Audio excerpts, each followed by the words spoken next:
नमस्कार, खबर 1 मिनट देख रहे हैं आप और मैं आपके साथ रंजना रावत। चलिए देखते हैं देश प्रदेश की तमाम बड़ी खबरें।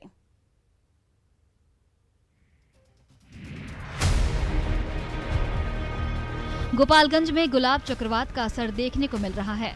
लगातार हो रही बारिश के कारण शहर के कई वार्ड जलमग्न हो गए हैं। शिक्षा विभाग का कैंपस हो या ट्रेजरी ऑफिस, सभी वार्ड और प्रमुख सड़क पानी में डूब गए हैं। इसके साथ ही राजेंद्र नगर, अधिवक्ता नगर, राजीव नगर, सरैया और हनुमानगढ़ी मोहल्ला भी पूरी तरह से पानी में डूबे हुए हैं, जिससे लोगों की परेशानी बढ़ गई है। म्यूनसिपलिटी की देख रेख करे चाहिए, रिपेयरिंग करे के चाहिए।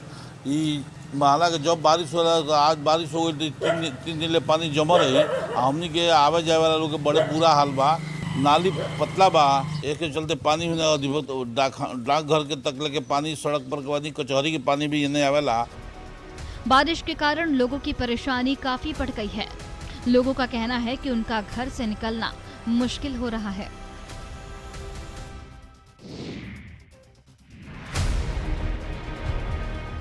नालंदा में भी साइक्लोन गुलाब का खासा असर देखने को मिल रहा है।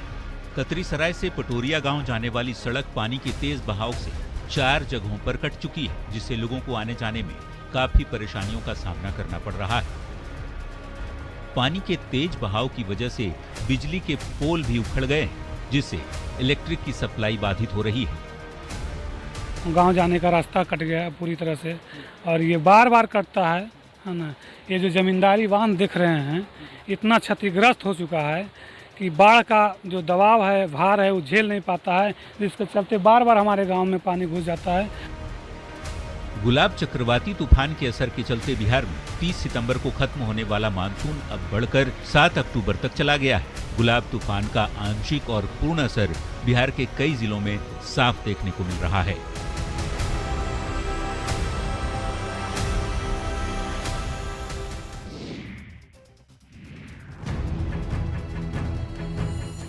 नवादा जिले में लगातार हो रही बारिश से जनजीवन पूरी तरह से अस्त व्यस्त हो गया है। बारिश से जिले में बहने वाली सभी नदियों का जलस्तर बढ़ गया है, जिसके कारण लोगों की परेशानी शुरू हो गई है। नरहट के सिराज नगर स्थित बभनौर जाने वाले मार्ग पर डाइवर्सन एक बार फिर से टूट गया है। वहीं धनार्जा नदी पर बना डाइवर्सन भी तेज बहाव में बह गया है, जिसके कारण दर्जनों गांव का आवागमन जिला मुख्यालय से टूट गया है। कुछ महीने पहले भी ये डाइवर्सन टूट गया था, जिसे जिला प्रशासन ने कड़ी मेहनत के बाद बनवाया, लेकिन डाइवर्सन के दोबारा टूटने से लोगों की परेशानी बढ़ गई है। तूफान गुलाब के कारण बिहार के कई जिलों में तेज बारिश हो रही है, जिसके कारण कई नदियों का जलस्तर बढ़ गया है। कई जगहों पर जलजमाव की समस्या से लोग परेशान हैं।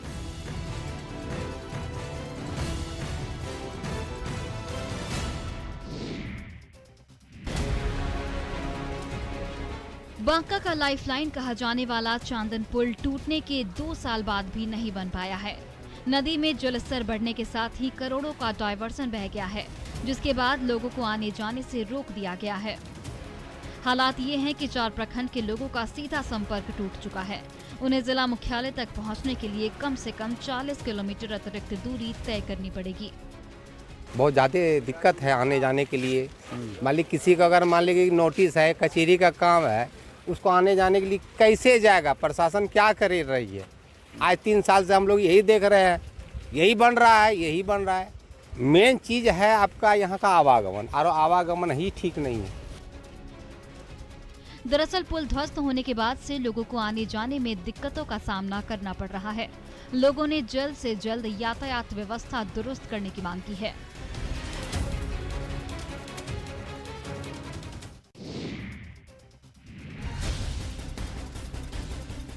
बोकारो के चास में गुलाब तूफान के कारण कई घरों में पानी घुसा है, जिससे घर में रखा राशन का सामान बर्बाद हो गया। चास नगर निगम वार्ड संख्या 32 के अभिमन्यु नगर में रहने वाले लोग परेशान हैं। घर में पानी भरा रहने के कारण एक परिवार रिश्तेदारों के घर में शरण लिए हुए है। हालांकि परेशानी ये भी है कि आखिर कब तक वो दूसरों के घरों में रहने को मजबूर रहेंगे। प्रॉब्लम यही है कि घर में कुछ खाने होने का भी नहीं है और नहीं रहने का जगह है, ठहरे हुए यहाँ पे बहन का घर है, उसी के यहाँ जाकर रह रहे हैं, लेकिन वहाँ पे भी कब तक दूसरा घर में बैठेंगे, अच्छा नहीं लगता है। पीड़ित परिवार के मुखिया राजीव ऑटो चलाकर अपने परिवार का भरण पोषण करते हैं, लेकिन बारिश के पानी में ऑटो के भी डूब जाने से कमाई का जरिया भी बंद हो गया। ऐसे में परिवार ने प्रशासन से मदद की गुहार लगाई है।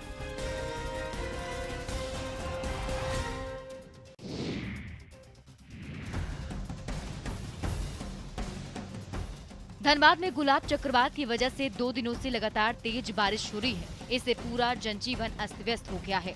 धनबाद के गोमो सहित विभिन्न इलाकों में नदी नाले का जलस्तर काफी बढ़ गया है। वहीं जीतपुर, दहियार और गोमो भेंडरा पैदल ब्रिज के ऊपर पानी आ जाने से राहगीरों को भारी परेशानी हो रही है। पुल के ऊपर से पानी बहने के कारण आवागमन बाधित हो गया है। इधर सुभाष नगर कॉलोनी में भी बारिश का पानी कई घरों में घुस गया है, जिससे लोगों को पानी के बीच ही रात गुजारनी पड़ रही है। लगातार बारिश से कई घर भी धराशायी हो गए। जीतपुर जमुनिया नदी पर लगे रेलवे के पंप हाउस में पानी घुसने से 2 मोटर डूब चुके हैं, जिससे रेलवे आवास में पानी सप्लाई बाधित हो गई है। मोटर को सही सलामत निकालने को लेकर हर स्तर पर उपाय किए जा रहे हैं। लगातार हुई बारिश ने अपने सभी रिकॉर्ड को तोड़ दिया है।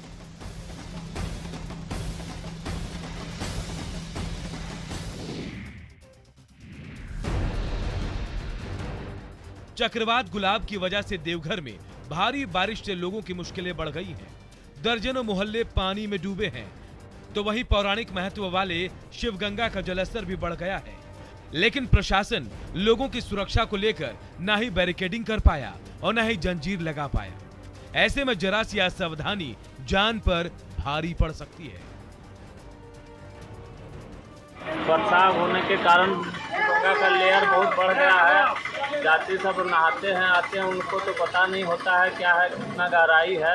इसमें आए दिन आदमी डूबते रहते हैं। इसमें प्रशासन को बैरिकेडिंग वगैरह करना चाहिए, व्यवस्थित करना चाहिए, यात्री के लिए व्यवस्था होना चाहिए। दरअसल परंपरा के मुताबिक श्रद्धालु बाबा मंदिर में दर्शन से पहले शिवगंगा में डुबकी लगाने पहुंचते हैं। ऐसे में बढ़े हुए जलस्तर से खतरा मंडरा रहा है।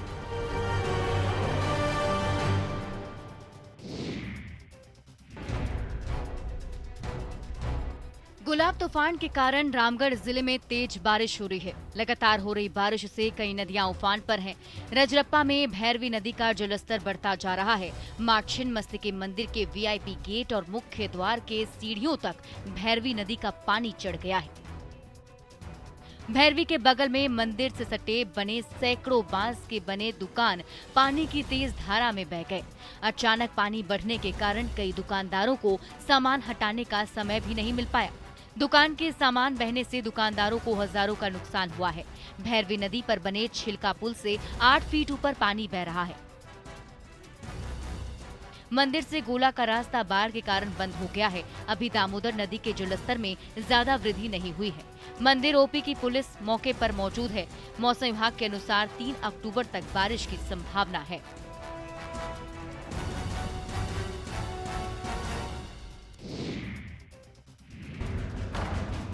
गंगा नदी की उफनती लहरें और उन लहरों के बीच उछलती कूदती नाव। एक नाव के पीछे भाग रही दूसरी नाव और दूसरी नाव का पीछा कर रही ये तीसरी नाव। इसके बाद तो चौथी, पांचवी और ना जाने कितनी नावें बढ़ी चली जा रही। लेकिन नहीं, गंगा नदी की उफनती धारा में कोई नौका रेस नहीं हो रही, बल्कि ये उन बालू तस्करों की नैया है जो गंगा की कोख से पीला सोना निकालने के लिए मझधार की ओर दौड़ा चला जा रहा है। एनजीटी की रोक हटने से बिहार के 8 जिलों में तो बालू खनन को हरी झंडी मिल गई, लेकिन अभी भी पटना और भोजपुर के साथ साथ 6 जिलों में बालू के उठाव पर रोक लगी हुई है। इसके बावजूद ये दुस्साहसी बालू तस्कर बहती गंगा में हाथ धोने के लिए ये देखिए कैसे मझधार की ओर दौड़ लगा रहे हैं।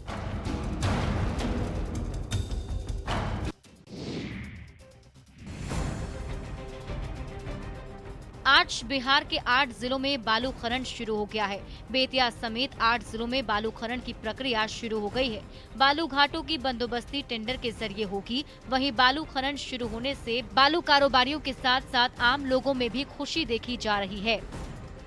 बालू के खनन शुरू होने से ये लोकल बालू की उपलब्धता बढ़ेगी। जो आमजन हैं जो लोकल बालू लगाकर अपना घर बनवाते हैं या रिपेयरिंग का कोई भी तरह का घर का काम कराते हैं तो उनको कुछ सस्ते दर पर बालू मिलने की उम्मीद है।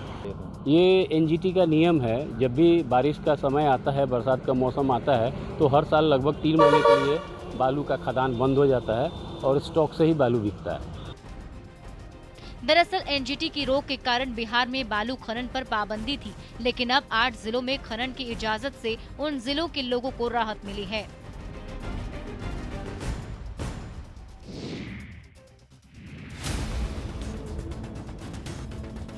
अवैध बालू खनन माफियाओं के खिलाफ खनन विभाग की कार्रवाई लगातार जारी है।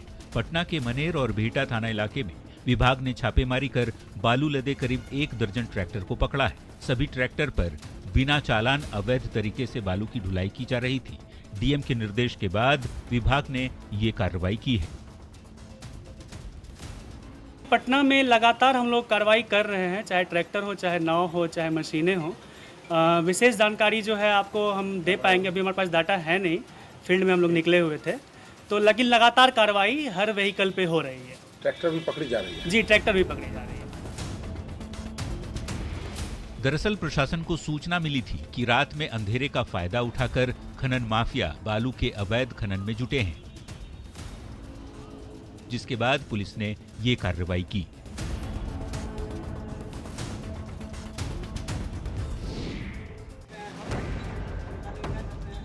नवादा में उत्पाद विभाग की टीम ने भारी मात्रा में विदेशी शराब को जब्त किया है। दरअसल उत्पाद विभाग को गुप्त सूचना मिली थी कि गारोबिगहा गांव में एक कंटेनर से शराब को उतारा जा रहा है, जिसके बाद पुलिस ने त्वरित कार्रवाई करते हुए एक कंटेनर और 150 पेटी विदेशी शराब जब्त की है। जब्त शराब की कीमत करीब 10 लाख रुपए बताई जा रही है।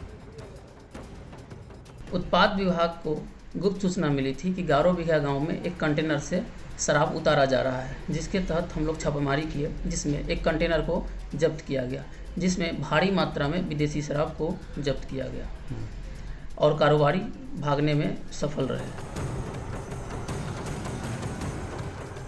वहीं पुलिस की आने की सूचना मिलते ही शराब तस्कर भाग निकले। उत्पाद विभाग ने अज्ञात लोगों के खिलाफ मामला दर्ज कर लिया है।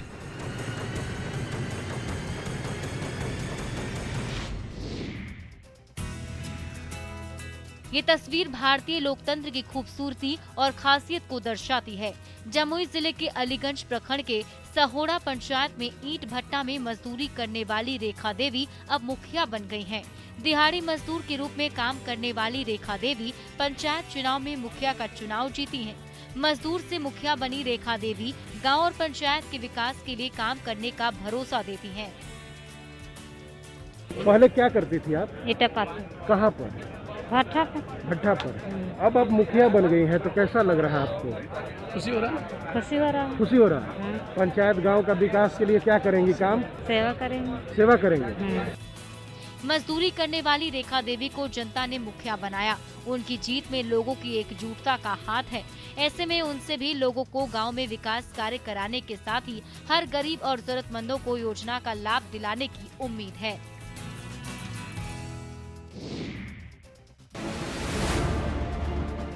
मुजफ्फरपुर में मतगणना स्थल बाजार समिति में प्रशासन की बड़ी संवेदनहीनता देखने को मिली।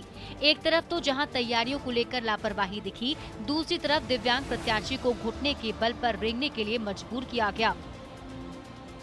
सरैया प्रखंड के मोहम्मद छोटे बाबू रिक्शे से मतगणना स्थल तक पहुंचे, लेकिन गेट पर ही सुरक्षा कर्मियों ने उन्हें रोक दिया। गेट पास दिखाने के बाद उन्हें रिक्शे से उतारा गया, जिसके बाद वो घुटनों के बल रेंगते हुए वहां पहुंचे। जी, इसी तरह से आ रहे हैं। वहाँ गेट पर आए हैं तो वहाँ सर बोले हैं कि कोई नहीं, भीतर रिक्शा से आए नहीं, रत्ती वाला कल के हाँ पास है मेरे पास। कोई व्यक्ति नहीं है जिसके माध्यम से आपको भेजा जा सके? जी नहीं, सबको रोक दिया गया। गेट पर बोले हैं? जी जी, गेट पर बोले हैं कि नहीं, कोई भी रहे नहीं जाने देंगे हम। सड़क पर कीचड़, गिट्टी और ईंट की वजह से दिव्यांग प्रत्याशी को जो परेशानी हुई, इसका सिर्फ अंदाजा ही लगाया जा सकता है।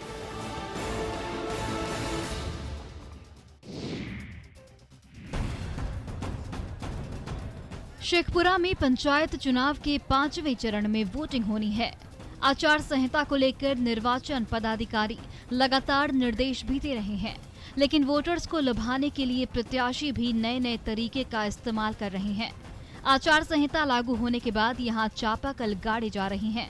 कुसुम्भा ओपी अंतर्गत लोदीपुर पंचायत में 15 नए चापाकल लगाए गए हैं। हालांकि किस योजना के तहत ये चापाकल लगाए जा रहे हैं, इसे लेकर कोई जानकारी नहीं है। उधर जिला निर्वाचन पदाधिकारी ने आचार संहिता का उल्लंघन मामले में जांच के बाद कार्रवाई का भरोसा दिया है। आचार संहिता को संगठित है, तो उल्लंघन का काम उनके द्वारा देखा जाएगा। यदि उल्लंघन होता है तो नियमानुसार जो कार्रवाई होगी वो होगी। वहीं वोटर किसी नुन्नू लाल सिंह की ओर से चापाकल गाड़े जाने की बात कह रहे हैं।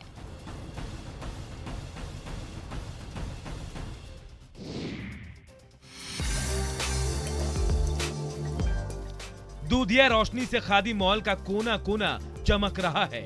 हर कोने में सजे खादी के रंग बिरंगे कपड़े खादी के चाहने वालों को अपनी ओर बुला रहे हैं। खादी मॉल का हर हिस्सा खादी के मखमली कपड़ों से गुलजार है। हाल में पर्व त्योहार के मौके पर खादी के कपड़ों की डिमांड अचानक बढ़ गई, तो ग्राहकों की हर फरमाइश पूरी करने के लिए खादी मॉल का एक एक स्टाफ रेडी नजर आया। हर तरह के खादी कपड़ों का यहाँ अरेंज करके रखा है। ग्राम उद्योगी सामान हो चाहे खादी, हर तरह की एबिलिटी यहाँ है। ये पटना के खादी मॉल का मनमोहक नजारा है, जहाँ आपकी मिट्टी की खुशबू और मेहनत कशों के पसीने से लबरेज रंग बिरंगे कपड़े हर किसी को ललचा रहे हैं और अपनी ओर बुला रहे हैं, क्योंकि खादी सिर्फ कपड़ा नहीं बल्कि एक सोच है। इसे अपनाएं और खादी को बढ़ावा दें।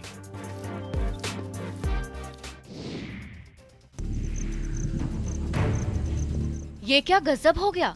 जहां हर तरफ हरी भरी फसल लहलहाती थी, जहां मेहनतकश किसान पसीना बहाते थे, वो सोना उगलने वाली धरती ही खिसक कर ना जाने कहां गायब हो गई।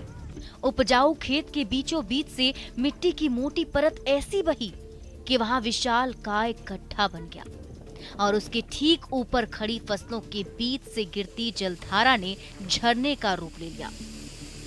कलकल करती जलधारा का ये नजारा भले ही आपको रोमांचित कर रहा हो, लेकिन इस झरने ने अन्नदाताओं की मुसीबत कुछ ज्यादा ही बढ़ा दी है। और जब भगाड़ हो गया, ऐसा पूरा काट रहा है, पूरा जमीन पूरा मेरा जमीन पूरा चल जा रहा है। गुड़ा बांधा के उपजाऊ खेत कभी धान और सब्जी की फसल से गुलजार रहा करते थे।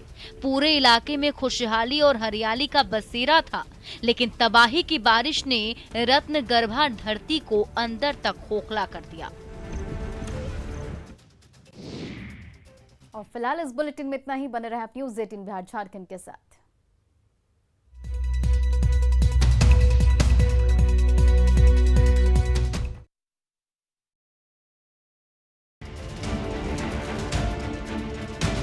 बारिश और बाढ़ ने इस बार लंबे समय तक लोगों को परेशान किया है। जिस वैशाली की धरती ने पूरी दुनिया को लोकतंत्र का पाठ पढ़ाया था, उससे जुड़ी अनमोल यादें आज बाढ़ के पानी में मिटने की कगार पर पहुंच गई हैं। ऐसे में इन धरोहरों की हिफाजत नहीं हुई तो आने वाली पीढ़ियों को शायद पता भी नहीं चलेगा। इन बौद्ध मंदिरों में कभी बुद्धम शरणम गच्छामि के बोल गूंजते थे। महात्मा बुद्ध के अनुयायियों का तांता लगा रहता था, लेकिन आज हर तरफ सैलाब का साया है। क्या मंदिर और क्या संग्रहालय, म्यांमार का मंदिर जलमग्न हो गया है, तो ऐतिहासिक धरोहरें बाढ़ के पानी में तैर रही हैं। हर तरफ गंडक नदी की धारा बह रही है। वैशाली के इस इलाके में बौद्ध मंदिरों का पूरा संसार बसा हुआ है। बिहार सरकार 320 करोड़ रुपए खर्च करके बुद्ध सम्यक दर्शन संग्रहालय बनवा रही है, लेकिन अचानक गंडक नदी सबको डुबाने पर तुली हुई है।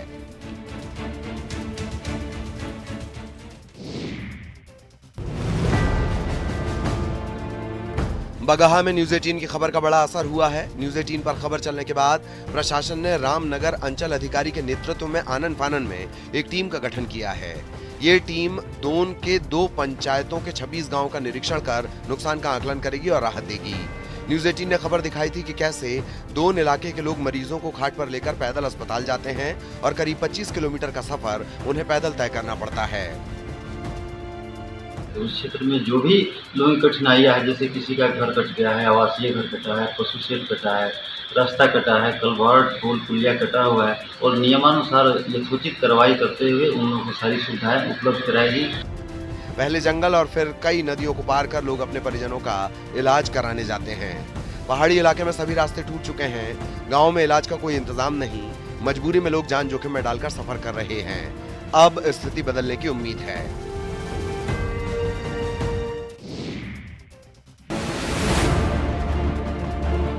सिवान में पानी से परेशानी की कई कहानी है। जरा हालात को भी देख लीजिए, जिसकी वजह से इन जैसे कई लोग अपने अपने घरों में बंधक बन गए हैं। तस्वीरें सिवान की, जहां का पौष इलाका महादेवा इन दिनों बारिश के पानी से बेहाल है। पानी लगने से चचरी के सहारे लोगों की जिंदगी कट रही है।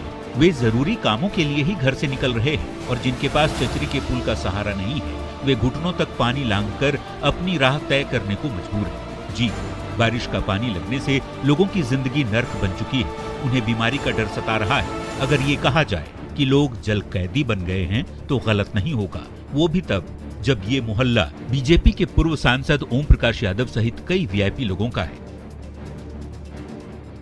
ये व्यथा कथा सिर्फ एक साल की नहीं, हर साल की है। हर साल बरसात इन लोगों के लिए मुसीबत लेकर आती है।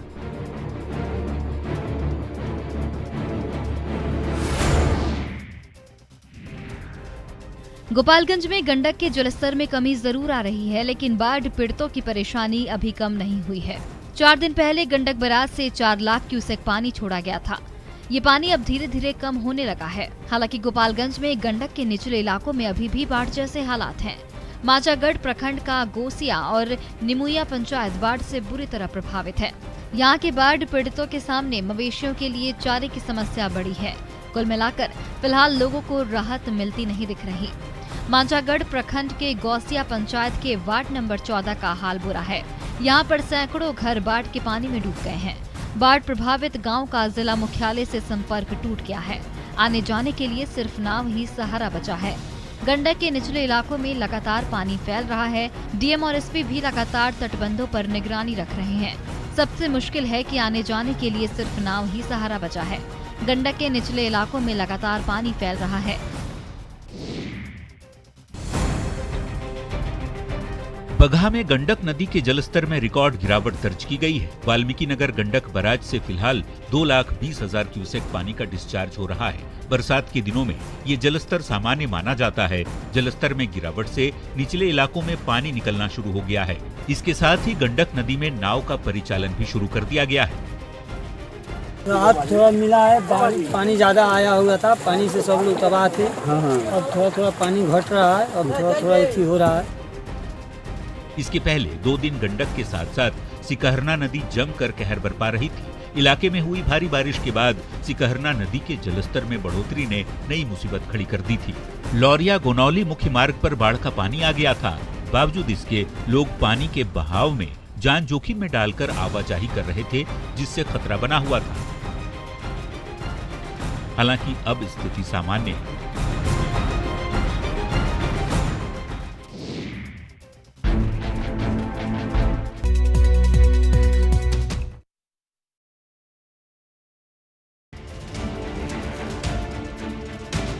बारिश और बाढ़ ने इस बार लंबे समय तक लोगों को परेशान किया है।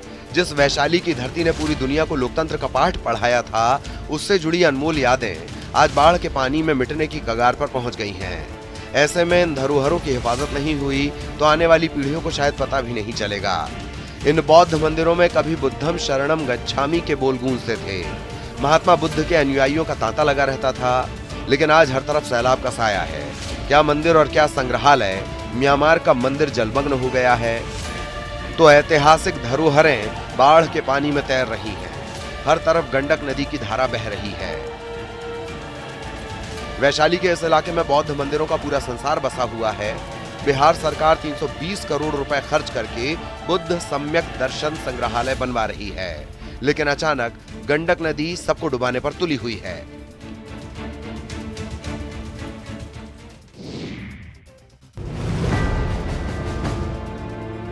बगहा में न्यूज 18 की खबर का बड़ा असर हुआ है। न्यूज 18 पर खबर चलने के बाद प्रशासन ने रामनगर अंचल अधिकारी के नेतृत्व में आनन फानन में एक टीम का गठन किया है। ये टीम दोन के 2 पंचायतों के 26 गांवों का निरीक्षण कर नुकसान का आकलन करेगी और राहत देगी। न्यूज 18 ने खबर दिखाई थी कि कैसे दोन इलाके के लोग मरीजों को खाट पर लेकर पैदल अस्पताल जाते हैं और करीब 25 किलोमीटर का सफर उन्हें पैदल तय करना पड़ता है। उस क्षेत्र में जो भी लोगों की कठिनाइयाँ है, जैसे किसी का घर कट गया है, आवासीय घर कटा है, पशु शेड कटा है, रास्ता कटा है, कलवर्ट पुल पुलिया कटा हुआ है और नियमानुसार यथोचित कार्रवाई करते हुए उन लोगों को सारी सुविधाएं उपलब्ध कराएगी। पहले जंगल और फिर कई नदियों को पार कर लोग अपने परिजनों का इलाज कराने जाते हैं। पहाड़ी इलाके में सभी रास्ते टूट चुके हैं। गांव में इलाज का कोई इंतजाम नहीं। मजबूरी में लोग जान जोखिम में डालकर सफर कर रहे हैं। अब स्थिति बदलने की उम्मीद है।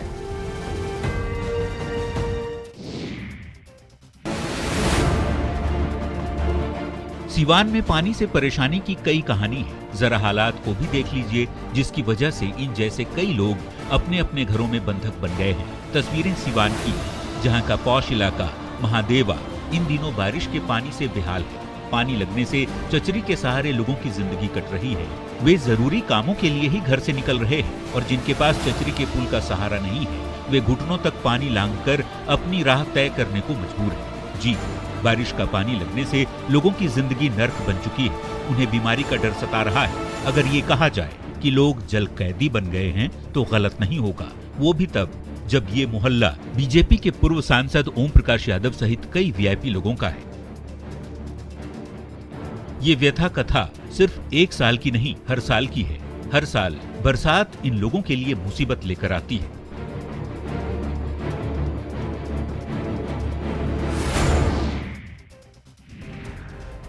गोपालगंज में गंडक के जलस्तर में कमी जरूर आ रही है, लेकिन बाढ़ पीड़ितों की परेशानी अभी कम नहीं हुई है। 4 दिन पहले गंडक बराज से 4 लाख क्यूसेक पानी छोड़ा गया था। ये पानी अब धीरे धीरे कम होने लगा है। हालांकि गोपालगंज में गंडक के निचले इलाकों में अभी भी बाढ़ जैसे हालात हैं। माचागढ़ प्रखंड का गोसिया और निमुया पंचायत बाढ़ से बुरी तरह प्रभावित है।